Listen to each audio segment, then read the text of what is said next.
He showed us the kind of love that was to take him all the way to the cross. Turn with me, if you will, to Romans chapter 5, verses 8. Romans chapter 5, verses 8.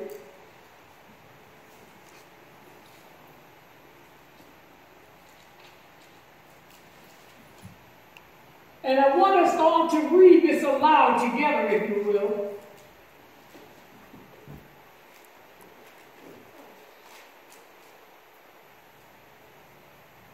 Let us begin. But God commended his love towards us, in that while we were yet sinners, Christ died for us. Christ didn't wait for us to become aware of him. He didn't wait for us to decide we wanted to be his. He went because of love, and he sacrificed himself before we even needed his sacrifice. That's love, friends. That's love. Pure, unadulterated love. Love that doesn't see all the faults, but love that sees the individual.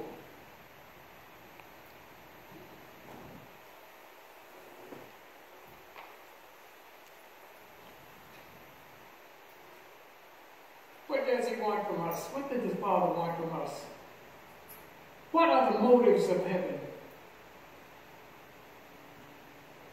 John 13, 34.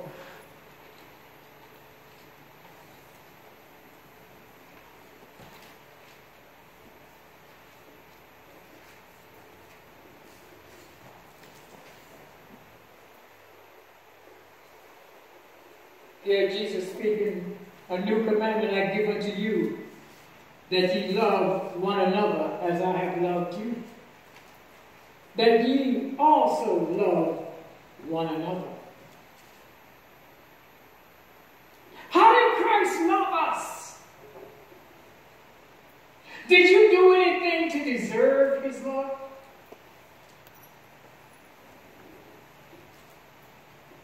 Did he owe you his love?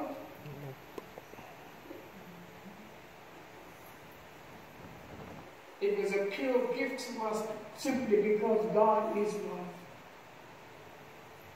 And here his motives for us, his desire for us is that we love others as he had loved us. Now friends, that take in your wife, your brother, your husband, your church member, your neighbor, your co-worker. Wherever you encounter any soul, that love is to kick in and be present, ever present there for them.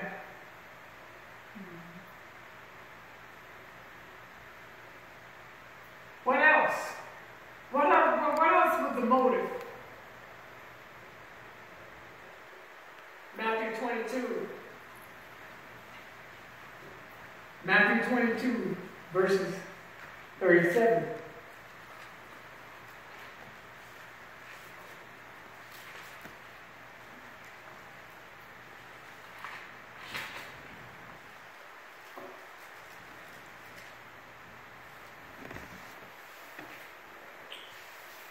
Jesus said unto him, Thou shalt love the Lord thy God with all thy heart, and with all thy soul, and with all thy mind.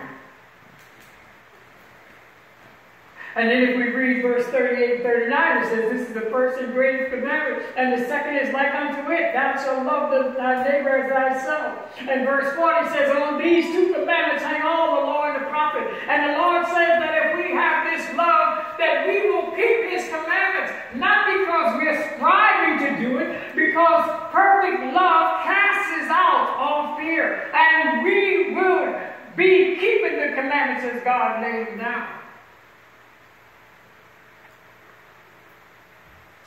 These were no new commandments. Jesus only condensed them down. Because if you look at the 10 commandments, the first 4 speak of our relationship to God, and the next 6 as our relationship to man. Jesus just condensed them down and said, Love the Lord thy God with all thy heart and all thy soul and all thy might. And the second is like unto that, love thy neighbor as thyself. He just collapsed them down. So he says if you keep just those two, you've kept them all. And you've satisfied the requirements of heaven.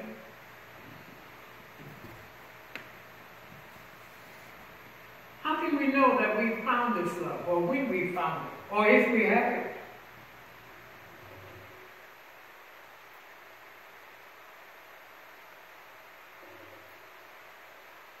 John 14:15 says, by this shall all men know that you are my disciples.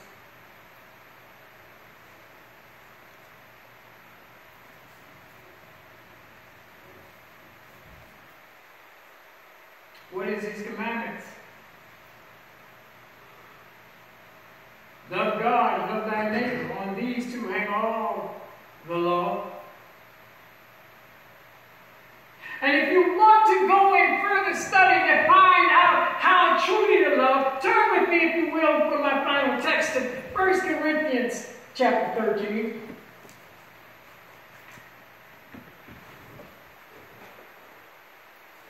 First Corinthians chapter 13. And friends, this spell out love.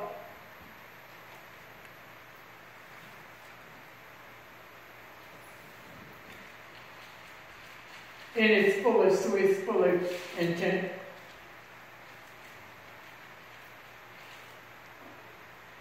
Here Paul again speaking under the unction of the Holy Spirit. He gives us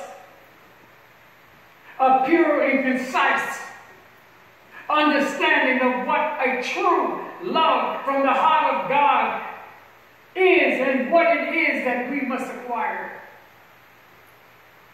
He says, though I speak with the tongues of men and of angels, and have not love, I am as become as a sounding brass or a tinkling cymbal. That means, friends, that you're empty. Those words of love that you speak are empty words with no meaning.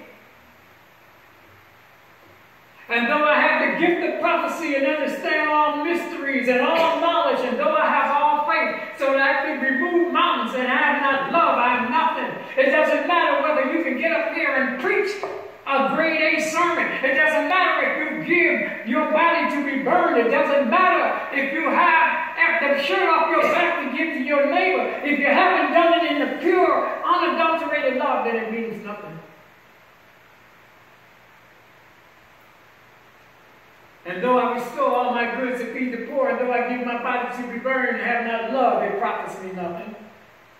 And then Paul goes on to tell you what love does. He said, love suffers long and is kind. Love envies not. Love vaunteth itself, not itself, and is not puffed up. In other words, I'm not looking to lord it over my brother, my sister, or my neighbor, or my co-worker.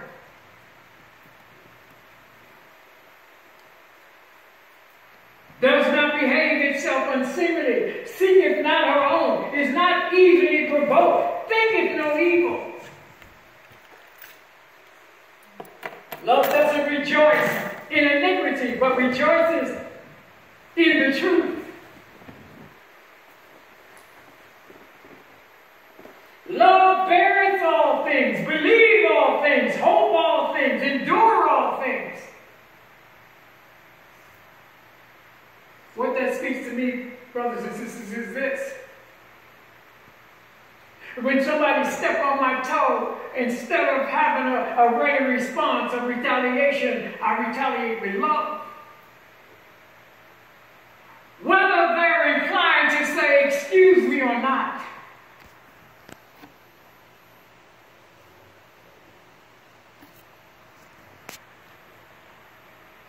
Love never faileth. But where there be prophecy, they shall fail. Where there shall be tongues, they shall cease. Whether there be knowledge, it shall vanish away. For we know in part and we prophesy in part. When that which is perfect is come, then that which is in part shall be done away. When you have a perfect love in your heart, true understanding is yours.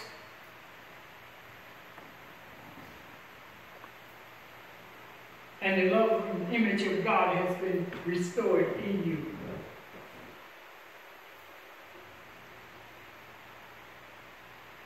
Paul says, when I was a child, I spake as a child, I understood as a child, I thought as a child, but when I became a man, I put childish things away. In other words, when he was living out there without the knowledge of what God required was, he was excused. But when he came to the knowledge of what God required of him, he put those childish things away, and he walked in the newness of the Spirit.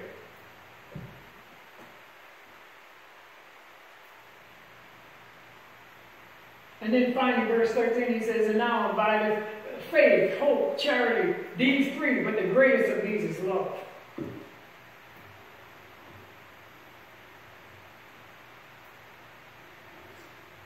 Love has to be the driving force, friends. Love has to be pure and unadulterated. Love has to be the kind of thing that is not seeking its own. It is not looking for anything in return. I've got to love you whether you return that love or not. I've got to love you, not looking for you to do anything back for me. But I love you simply because you are. Because you see, that's the kind of soul that is going to be translated to the heavenly throne room. Because then our hearts will match the hearts of God. Anything else is selfishness, and this is why Satan was kicked out of heaven, because he allowed love to flee and selfishness to set in. Friends, why do you think God instituted the practice of paying tithes? Because we're selfish creatures. Does God really need our pitiful funds? Didn't he demonstrate to us in the Bible that he told Peter to go out and catch the first fish and to open his mouth and take this money out and go pay our taxes? God knows where every sunken treasure ship is. He knows where every vein of gold is. He knows where every vein of silver is. He doesn't need our money. But God laid this requirement on us because he's trying to work the selfishness out of us. It is said that if you can get a man to part with his money, everything else you can lick it. That's why one of the pastors said that as he was baptizing a soul, the man had his wallet in his pocket, and when asked to give his wallet out to someone standing by so that it wouldn't get wet, he told the pastor, he said, no, baptize my wallet too. Baptize my wallet too. And so in closing, friends, I want to say we need to take a self-check to make sure that we have the proper love of God in our hearts. It is so easy to deceive ourselves.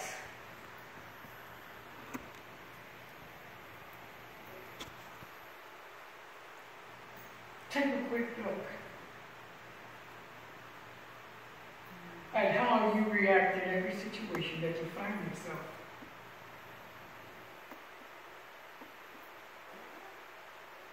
And then ask yourself this question. Is this from the heart of God? Or is this something else? Father in heaven, we thank you, Lord, that you have laid down the blueprint for us and that we don't have to stumble and search and find it for ourselves.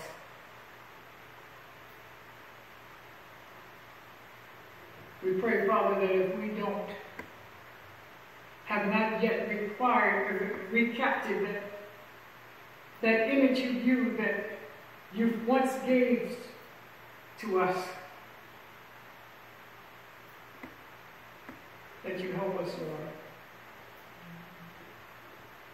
We submit ourselves into the hands of your Holy Spirit. And we pray at this time the prayer that your Son Jesus prayed in the Garden of Gethsemane. Not our will, not my will, but your will be done. And Lord, though it may be painful in some instances, when you take out your great surgical knife and have to cut away that which you find in us that is unpleasing to you, Father, Lord, we encourage you to cut away.